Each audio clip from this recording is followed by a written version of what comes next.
என் அன்பிற்கினிய கடகராசி நேயர்கள் அனைவருக்கும் இனிய புத்தாண்டு வாழ்த்துக்கள். வரவிருக்கும் 2025ஆம் ஆண்டு கடகராசி, கடக லக்னத்தில் பிறந்தவர்களுக்கு இந்த கோச்சார பலன்கள் எவ்வாறு இருக்கும் என்பது போன்ற விஷயமும், 2025ஆம் ஆண்டு எவையவைக்கெல்லாம் சிறப்பாக இருக்க வேண்டும், தாங்கள் எந்த விஷயத்தில் தீவிரமாகவும், எந்த விஷயத்தில் சற்று சைலண்டாகவும் இருக்க வேண்டும் என்ற விஷயத்தை ஒரு ராசி பலன்கள் வாயிலாக ஒரு தொகுப்பாக காண உள்ளோம். அதற்கு முன்பாக இந்த பதிவை காணும் அன்பர்கள் தயவுசெய்து சப்ஸ்கிரைப் செய்து கொள்ளவும், உன் நண்பர்களுக்கு ஷேர் செய்யவும். நீங்கள் நீங்கள் செய்யும்போது சப்ஸ்கிரைப் எங்களை ஊக்கப்படுத்த தூண்டும். சரி, இந்த கடகராசி என்பது ராசி மண்டலத்தில் 4ஆம் வீடாம். இதன் அதிபதி சந்திரன். இவர் இயக்கங்களில் பார்த்தீங்கன்னா, இது ஒரு சரவீடு. இவர்கள் எப்போதும் தெளிந்த நீரோடை போல, தெளிந்த மனதையும், வெண்சங்கு போல எதுவுமே தூய்மையான எண்ணமும், சிந்தனையும், அடுத்தவர்களுக்கு உதவக்கூடிய மனப்பான்மையும் கொண்ட இனிய கடகராசி நேயர்களே, இந்த கடகராசி என்பது ராசி மண்டலத்தில் உள்ள நட்சத்திரங்கள் தொகுப்பில் புனர்பூசம், பூசம், ஆயில்யம் கொண்ட 9 பாதங்களை கொண்ட தொகுப்பு தான் கடகராசி.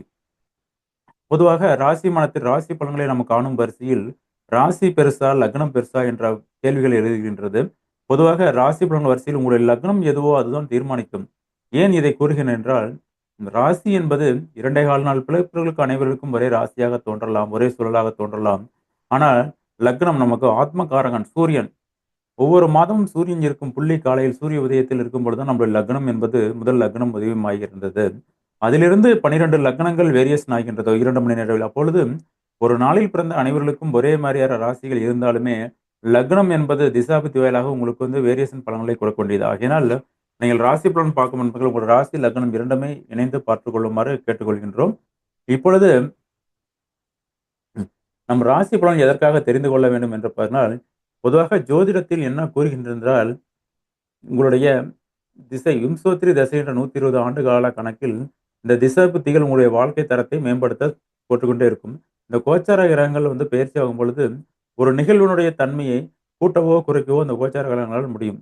ஆகினால் உங்களுடைய தனிப்பட்ட ஜாதகத்தில் திசா புத்தி அந்தரம் சூட்சமம் ஆகியவற்றை தெரிந்து கொண்டு, இது கோச்சாரம் என்பது தற்காலிக நிகழ்வாக நிகழக்கூடிய ஒரு அமைப்பு. ஆகையினால் இந்த கோச்சார கிரகங்களையும் நீங்கள் உற்று நோக்கி அந்த நல்ல நல்ல காலங்கள் எது, கெட்ட காலங்கள் என்பதை தெரிந்து கொண்டு ஒரு செயலுடைய செயலை செய்யும் பொழுது, நம் பின்னாளில் வரக்கூடிய ஒரு ஏற்ற இறக்கங்களை தவிர்த்துக் கொள்ளலாம். சரி, இந்த கடகராசி கடக லக்னத்தில் பிறந்தவர்களுக்கு தற்பொழுது பார்த்தீங்கன்றால், சந்திரன் என்பது தினசரி ஒரு மனிதனுடைய இந்த விண்மீன்களில் இருக்கக்கூடிய ஆற்றல்களை நம்மளுக்கு வாங்கி டிரான்ஸ்மிட் மாதிரி பூமியில் வாழக்கூடிய மனிதர்களுக்கு அனுப்புகின்றது. அதனால் சந்திரன் ஒரு நாளில் எண்ணற்ற செயல்களை செய்ய சந்திரனால் தான் முடியும்.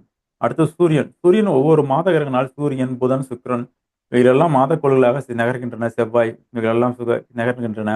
ஆனால் இந்த வருட கிரகங்கள் எனப்படக்கூடிய ராகு, கேது என்பது சாயா கிரக பிளானட்கள். அடுத்தது குரு, சனி இந்த 4 கிரகங்களும் பார்த்தீங்கன்னா, இதனுடைய கோச்சார காலங்கள் என்பது நின்று நிதானமாக செல்வதனால் ஒரு செயலுடைய தன்மையை கூட்டவோ, குறைக்கவோ அல்லது ஒரு செயல் சமயத்தில் நடக்காமல் போவதற்கு உண்டான வாழ்க்கை வழிமுறைகளை செய்து விடுகின்றது. சரி, கடகராசிக்காரங்களுக்கு பொதுவாக 2025ஆம் என்பது ஜோதிட வரலாறு சொல்லுவோம். 9 கிரகங்களுமே பெயர்ச்சியாகின்றது இந்த வருடம் என்பதுதான் இயல்பு. இதில் மிக முக்கியமாக இப்பொழுது இந்த பெயர்ச்சிகள் வரிசையில் நம்ம முதன்மையாக பெயர்ச்சி ஆகக்கூடியது சனியானவர் மார்ச் மாசம். உங்களுக்கு மார்ச் மாச இறுதியில் உங்களுக்கு சனியானவர் பெயர்ச்சியாகி கும்பத்திலிருந்து உங்களுடைய ராசி லக்னத்திற்கு 8ஆம் இடத்திலிருந்து 9ஆம் இடத்துக்கு பெயர்ச்சி ஆகின்றது.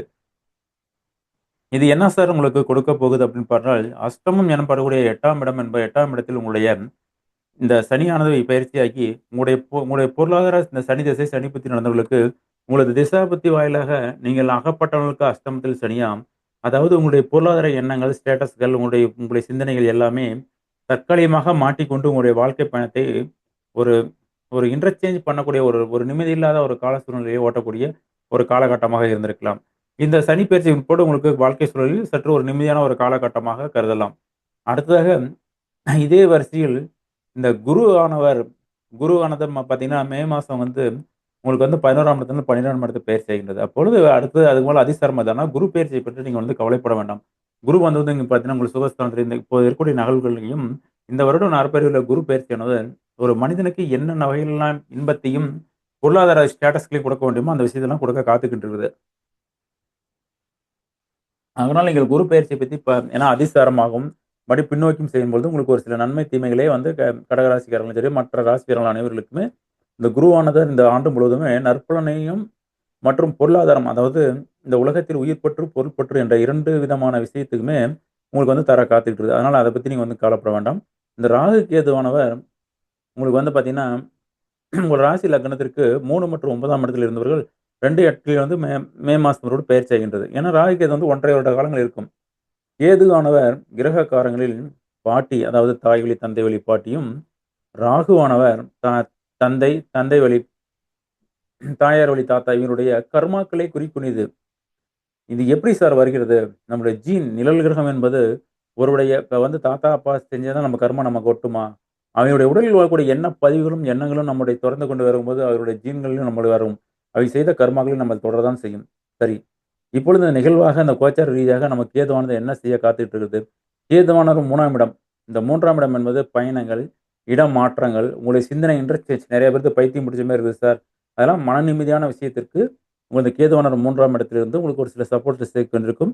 இந்த 2ஆம் இடம் என்பது இந்த மே மாசம் சொந்த வீடு நிலங்கள், சப்ளாடுலாம் வீட்டுக்கு திரும்புறது, குடும்ப வாழ்க்கை சந்தோஷங்கள் போன்ற எண்ணற்றவைகளும் இந்த இந்த இந்த கேது பயிற்சியின் கூட உங்களுக்கு தர காத்துட்டு இருக்குது. அதே நேரத்தில ராகுவானது 9ஆம் இடம். 9ஆம் இடம் வந்து ராகு இந்த ராகு என்பது என்ன பண்ணும்? ஸ்பெகுலேஷன் துறை. இந்த உலகத்தில் இன்பத்தை வாரிக் கொடுக்கக்கூடிய கிரகங்களின் வரிசையில் முதன்மையாக இருக்கக்கூடியது ராகு தான். ஒரு மனிதன் என்னவாக நீ இருக்க வேண்டும்? அது வந்து பொருளாதார ஏற்றத்தாழ்வு என்ற வரிசையில் இல்லை. என் நிலையில் இருந்தாலும் உங்களுக்கு வந்து நிறைய பலன்களை தரக்கூடியது ராகுவானது தான்.